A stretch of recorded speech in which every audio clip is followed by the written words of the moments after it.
Vous écoutez Samedi de lire avec l'auteur invité d'Amélie Boivin-Enfield. On est déjà rendu à la fin de l'émission avec mon auteur de cette semaine, Laurette Lorrain. Et juste avant de se laisser, Laurette, tu voulais lire un extrait aux auditeurs un peu pour les mettre dans l'ambiance du premier roman coupé au montage. Et puis comme je veux pas voler le punch, je vais donc lire les premières lignes. En fait, je vous parlais tantôt du mot qui m'avait inspiré, le mot assez. Alors ça commence comme ça. Ce n'est pas assez.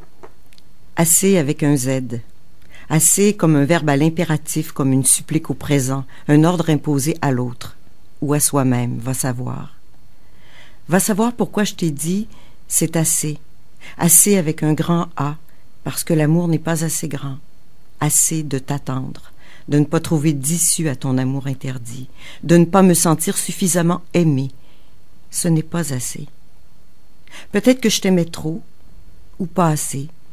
Suffisamment en tout cas pour te libérer de moi, de ce tourment qui nouait ta joie quand tout devenait trop intense, trop exigeant. Tu as bien essayé de renoncer, mais c'était plus fort que toi. Tu voulais tout, ta femme et moi, ta vie tranquille et le tourbillon des sens, des intervalles pour retrouver la raison et des moments clandestins pour la passion. Tu voulais tout, mais pas cette culpabilité qui te tenaillait, que je ne connaissais pas, parce que libre, moi. Une banale histoire de triangle amoureux comme il y en a tant. Un autre homme marié dont la vie conjugale s'étiole en une amitié construite au fil de la vie commune. Tu ne faisais plus l'amour à ta femme depuis des lunes, comme tant d'hommes, si j'en crois mes innombrables copines, prises dans l'engrenage d'une aventure adultère, dont elles apprennent à se contenter parfois, à défaut de l'amour partagé en plein jour. Un amour piégé, déjà impossible au départ, parce qu'en déséquilibre, l'un qui ne peut donner qu'à la becquée, l'autre s'offrant telle une fleur qui n'en finit pas d'éclore avant de se faner à son tour.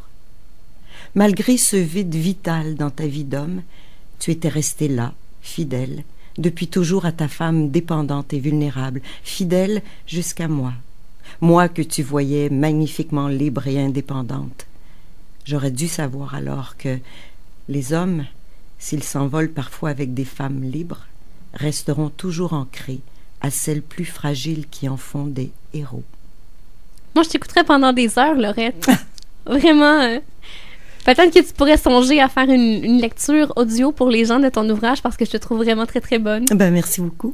Et on rappelle aux gens que si jamais vous voulez gagner l'ouvrage coupé au montage de Laurette Lorrain, je vous invite à vous rendre sur le site www.samedidelire.com dans l'onglet concours et vous allez pouvoir gagner ce magnifique roman. Merci beaucoup, Laurette. Ça a été un grand plaisir. Et très, très hâte de lire ton prochain roman.